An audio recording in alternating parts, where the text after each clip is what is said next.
Ya, halo Tribuners, kembali lagi bersama saya Maureen Mempo di Tribun Podcast.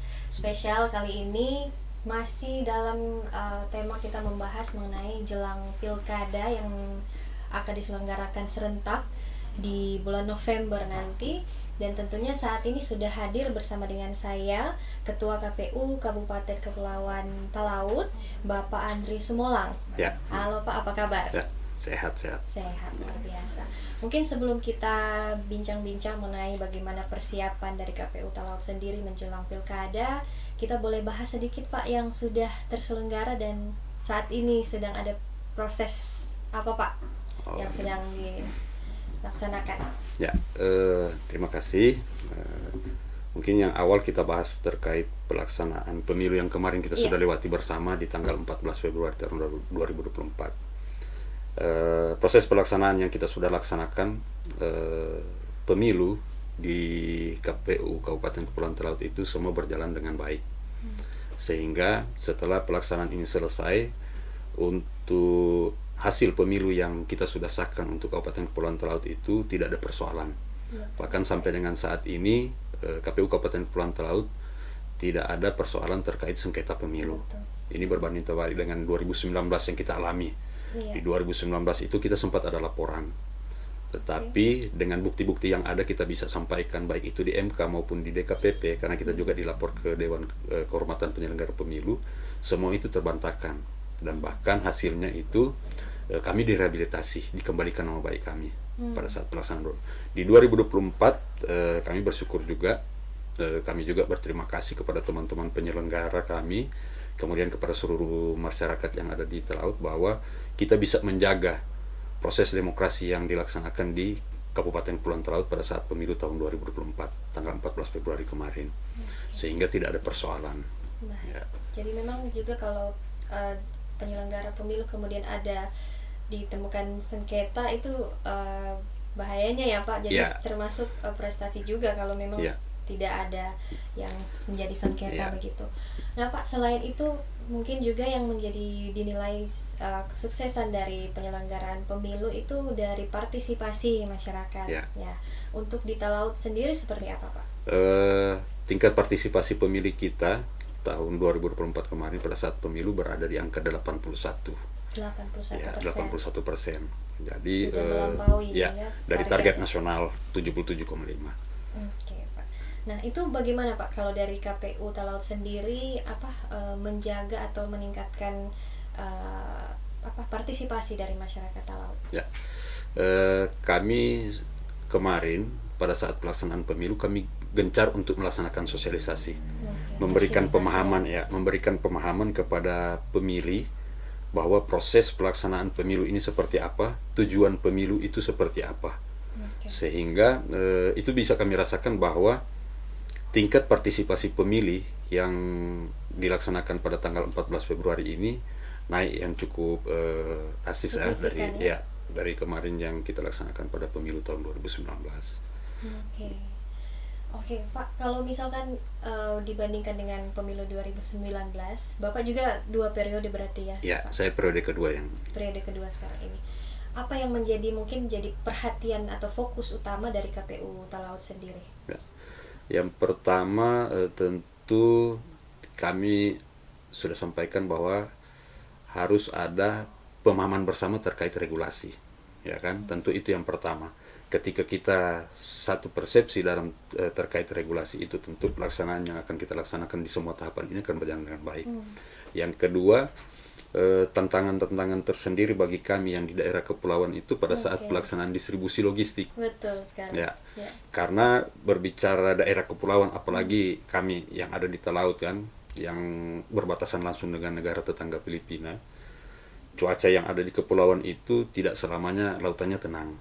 Betul. Bisa saja jam ini tenang, jam berikutnya sudah bergelombang. Nah, itu yang saya alami pada saat pendistribusian logistik 2019. Kita melaksanakan perjalanan dari ibu kota Kabupaten Melongwane itu jam 11 siang. Diperkirakan itu sampai di Miangas itu jam 4 atau jam 5 sore. Tapi jam pas jam 4 ya. Itu perkiraannya. Iya, tapi pas kami keluar dari ibu kota kabupaten itu kita dihantam gelombang 4 sampai dengan 5 meter. Sampai kapal yang kita tumpangi itu mesinnya nggak bisa hidup. Jadi kita tiba di Miangas itu jam 12 malam. Sama perjalanannya dari Talaut ke Manado. Itu yang kita alami 2019. Sampai juga ada teman-teman yang melaksanakan distribusi logistik di 2019 ya. Ke Kecamatan Kepulauan Nanusa. Mesin yang mereka pakai itu jatuh ke laut. Itu tantangan di 2019. Tantangan juga di 2024 kemarin sama. Pada saat melaksanakan distribusi logistik, teman-teman itu sampai kembali mengantar lagi logistik ke kantor KPU, itu dihantam gelombang. Makanya ini tantangan tersendiri bagi kami di daerah kepulauan. Mungkin bukan cuma kami juga ya Talaut, mungkin ada teman-teman juga di Sangihe ataupun di Sitaro mengalami hal ini. Terkait pelaksanaan pendistribusian logistik yang harus kita lewati ketika lautan bergelombang. Jadi itu tantangan ya di daerah kepulauan Talaut, juga di daerah kepulauan lainnya juga ya, di tetangga gitu. Nah, Pak Ketua, kalau misalkan itu kan jadi berarti resiko yang dihadapi dari kalau di Kabupaten Kepulauan Talaut di tahun periode dari berbagai periode ya. Kalau bagaimana caranya dari KPU Talaut sendiri untuk mitigasi ya risiko ini, kan maksudnya dihadapi sering dihadapi ya. Bagaimana dari KPU? Jadi kami pengalaman 2019 kemarin kan, sehingga masuk di 2024 pada saat kita akan melaksanakan distribusi logistik, kita sudah memitigasi terkait hal-hal ini. Jadi proses pelaksanaan distribusi logistik ke Kecamatan Kepulauan Nanusa dan Miangas itu kita dahulukan. Dalam artian melihat juga kondisi perairan yang ada.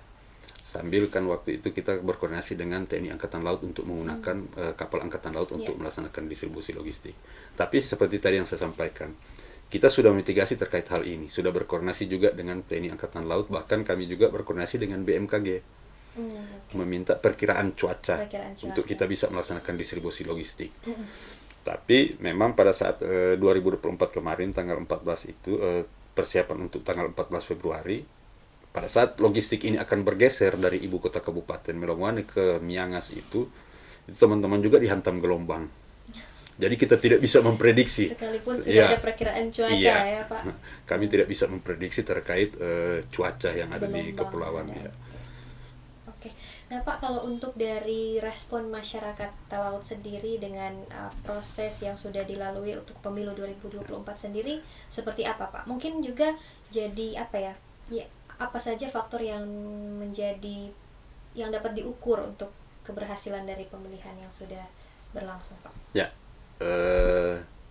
memang banyak teman-teman menyampaikan bahwa proses pelaksanaan pemilu yang kita sudah laksanakan kemarin itu semua berjalan dengan baik. Sudah ada perkembangan terkait pelaksanaan demokrasi yang terjadi di Kabupaten Kepulauan Talaut.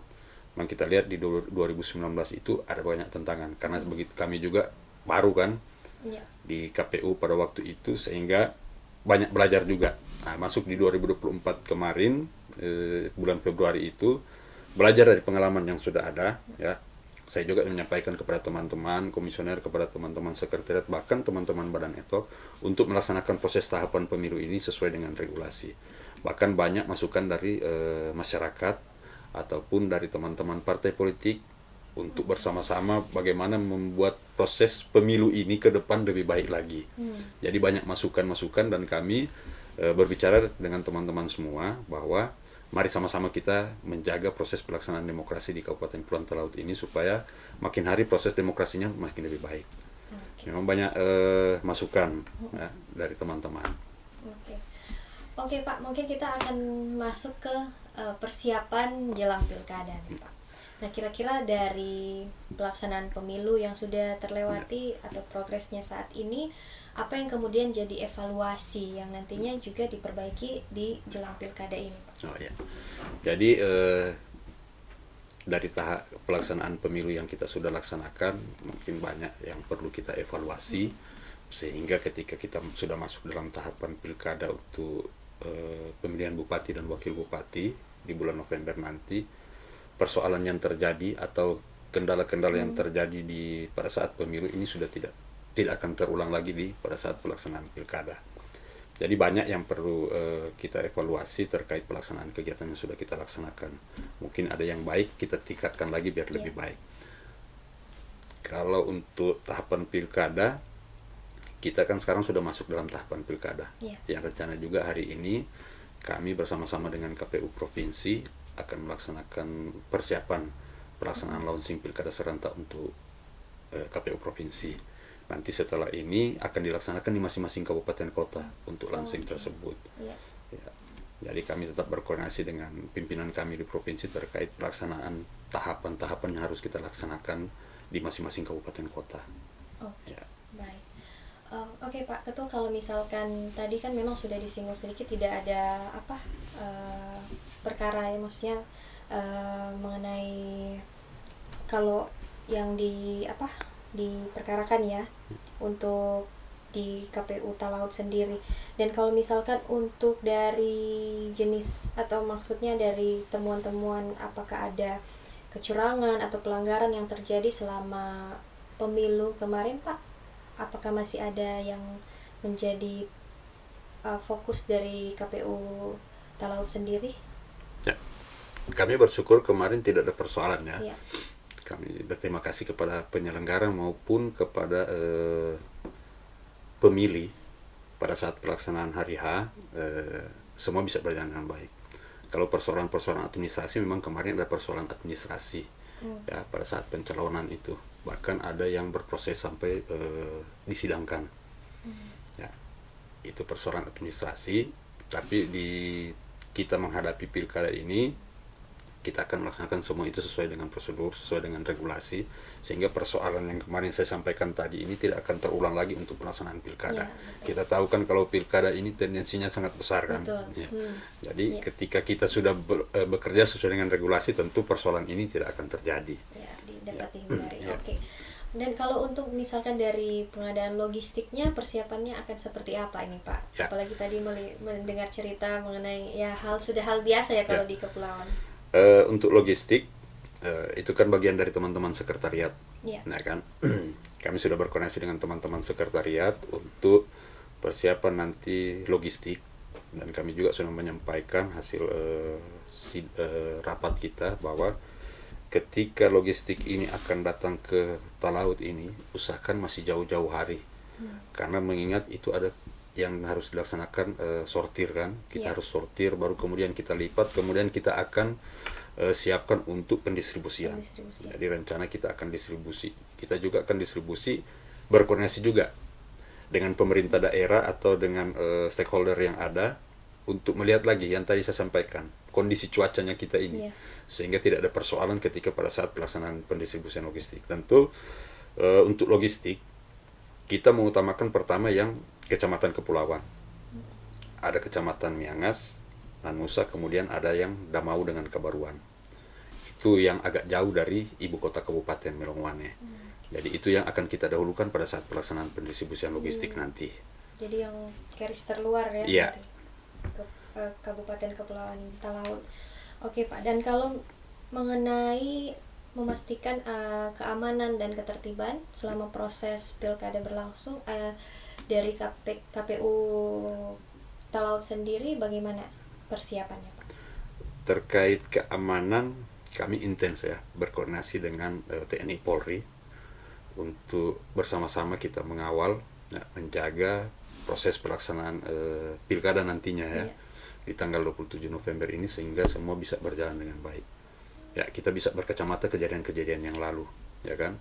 2013 dan 2018 sempat terjadi demonstrasi kan di KPU Kabupaten Kepulauan Talaut terkait persoalan-persoalan perbedaan pendapat atau perbedaan hasil, sehingga terjadi seperti itu. Ya, kami sudah menyampaikan bahwa dalam kepemimpinan kita, saya dengan teman-teman 4 orang, kita akan hindari terkait hal-hal ini. Ya, sehingga proses pelaksanaan tahapan yang akan kita laksanakan itu sesuai dengan PKPU yang nantinya akan diturunkan oleh KPU RI, sehingga kita terhindar dari persoalan-persoalan ini. Oke. Nah, kalau mengenai bagaimana dari KPU Talaut sendiri melibatkan masyarakat ya terkait untuk pilkada atau proses keterlibatan masyarakat dalam proses pilkada nanti, ini juga mungkin jadi untuk bentuk sosialisasi yang nantinya akan dilakukan ya, seperti apa? Kalau melibatkan masyarakat, yang pertama kita melihat proses pelaksanaan perekrutan badan ad hoc yang saat ini sementara jalan untuk PPK.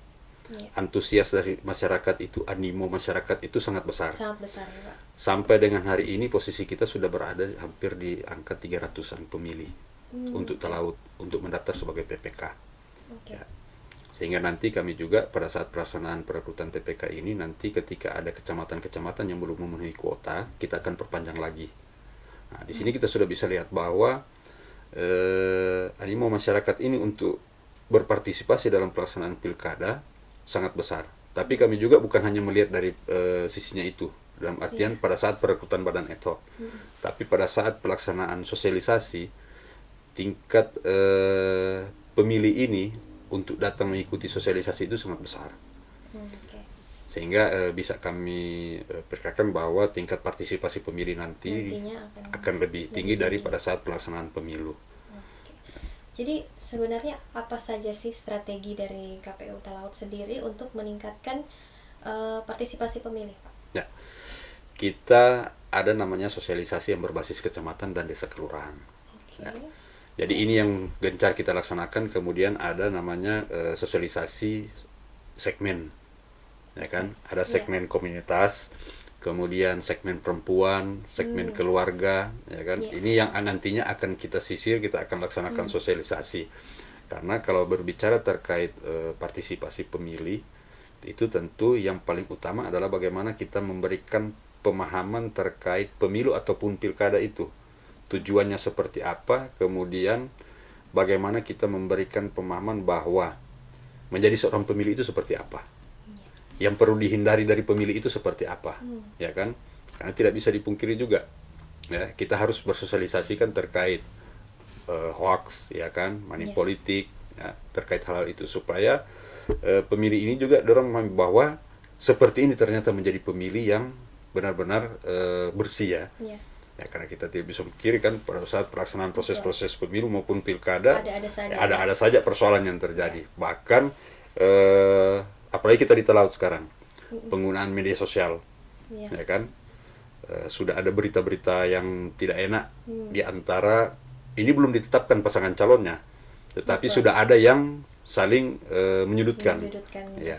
Jadi ini yang kami gencar untuk laksanakan sosialisasi kepada pemilih bahwa ketika ada isu seperti itu, ada berita seperti itu, ya jangan langsung ditelan lah, ya kan. Kita lihat dulu beritanya seperti apa, karena kalau saat pelaksanaan pemilihan kan biasa banyak berita-berita yang tidak sesuai kan, atau hoax. Ya. Jadi itu juga ya dari KPU Talaut gencar juga sosialisasi ke masyarakat ya mengenai tindakan-tindakan seperti hoax tadi, money politik juga ya. Oke Pak, jadi kalau untuk dari KPU sendiri untuk penanganan potensi kecurangan ini atau pelanggaran itu selama proses pilkada persiapannya seperti apa Pak? Memang kalau berbicara terkait pengawasan ya, pengawasan itu kan sebenarnya kalau kita ikuti betul itu kan ada di teman-teman Bawaslu ya kan terkait pengawasan. Tapi kami juga tetap berkoordinasi ya ketika mungkin ditemui ya kan, ditemui di lapangan ada kejadian-kejadian yang tidak sesuai dengan aturan, kami tetap berkoordinasi dengan teman-teman Bawaslu bahwa menyampaikan bahwa di tempat ini ada kejadian-kejadian seperti ini. Nanti proses penanganannya ada di teman-teman Bawaslu. Oke. Ya. Baik. Kalau untuk dari ini kan dari kalau pemilu kemarin di Sulawesi Utara sendiri ada beberapa daerah yang ada perkara ya, maksudnya ditemukan tindakan dari penyelenggara ya.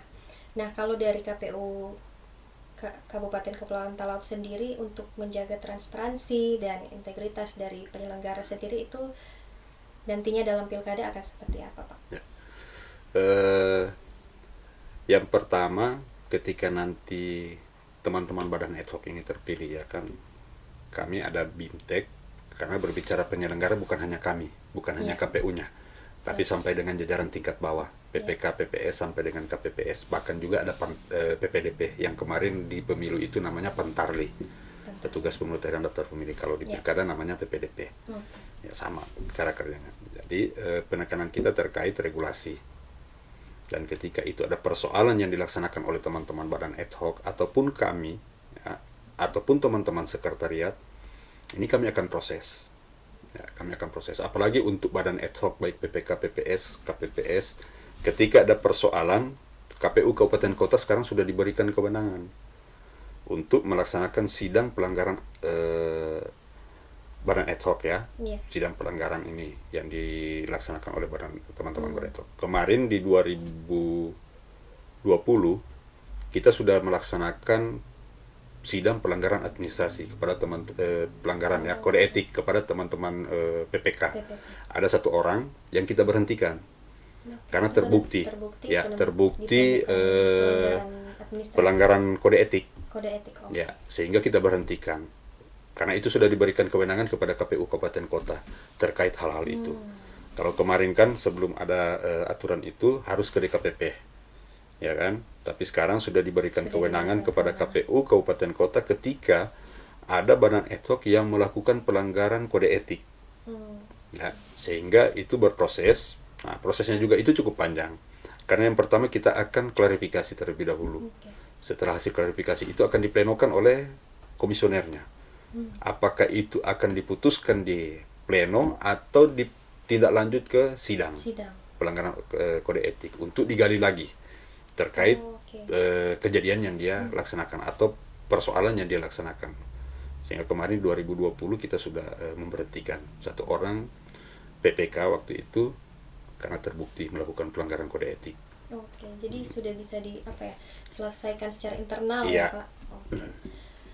Oke Bapak, kalau misalkan untuk langkah-langkah antisipasinya ya Pak, mengenai apa tadi yang sudah dikatakan, bagaimana untuk mengatasi kemungkinan kendala teknis ataupun administrasi gitu Pak, atau juga tadi yang sempat kejadian sebelumnya ya Pak.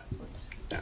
Tentu dari semua kejadian yang kita sudah alami dari tahapan pemilu ya kan, 2019, pemilihan gubernur 2020 sampai dengan pemilu kemarin 2024 bulan Februari itu, kita mitigasi semua persoalan. Ya, persoalan yang kita alami dan nantinya yang akan terjadi. Jadi kita sudah mitigasi terkait hal itu. Kami sudah sampaikan juga kepada teman-teman sekretariat bagaimana kita bersama-sama untuk mitigasi terkait persoalan ini. Ada langkah-langkah yang harus kita laksanakan sehingga ini tidak terjadi lagi di pelaksanaan pilkada nanti di bulan November. Jadi kita sudah mitigasi terkait hal ini. Nah, kalau untuk dari persiapan bagaimana dari KPU Kepulauan Talaut bersinergi dengan pihak terkait lainnya Pak, mungkin dengan kepolisian, Bawaslu dalam menyukseskan Pilkada 2024 ini sudah sejauh apa Pak persiapan? Ya. Dari awal tahapan Pilkada ini dilaksanakan, bahkan kemarin pada saat pemilu kan tidak putus proses pelaksanaan tahapan. Tahapan pemilu masih sementara jalan, sudah masuk dengan tahapan Pilkada. Jadi koordinasi kita baik dengan stakeholder ya, pemangku kepentingan dalam ini partai politik juga ini sangat baik ya. Kita koordinasinya cukup intens sehingga kami juga meminta kepada teman-teman partai politik, teman-teman pemerintah daerah ya, kemudian teman-teman Bawaslu, mari bersama-sama untuk pelaksanaan pilkada ini kita laksanakan sesuai dengan aturan yang ada, ya, berkacamata di kejadian-kejadian yang lalu, usahakan tidak terjadi lagi di 2024. Oke. Baik Pak, mungkin terakhir menutup bincang-bincang kita, harapan dari Bapak sebagai Ketua KPU Talaut sendiri untuk pilkada ke depan dan mungkin juga pesan-pesan untuk masyarakat.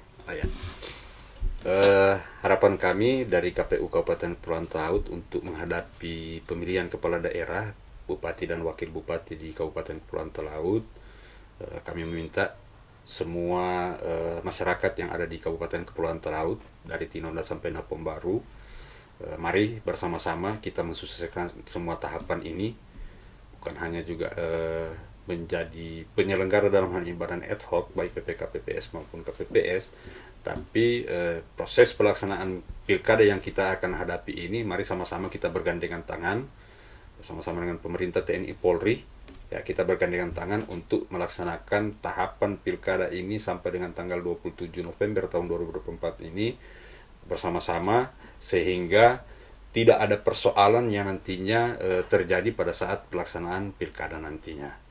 Ini harapan kami, mari bersama-sama ketika mungkin ada informasi-informasi yang perlu disampaikan kepada kami, atau mungkin ada penyelenggara kami yang sudah keluar dari tugas, wewenang dan kewajiban mereka, sudah keluar dari regulasi yang ada ketika mereka melaksanakan tugas, silakan sampaikan kepada kami biar kami akan proses.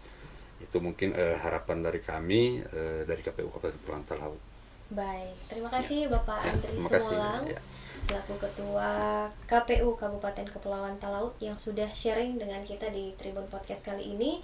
Dan tentunya Tribuners, demikianlah bincang-bincang kita di saat ini. Jangan lupa ikuti terus update mengenai informasi mengenai Pilkada yang akan kita jelang nanti, dan tentunya ikuti terus di Tribun Manado. Sampai jumpa di Tribun Podcast lainnya.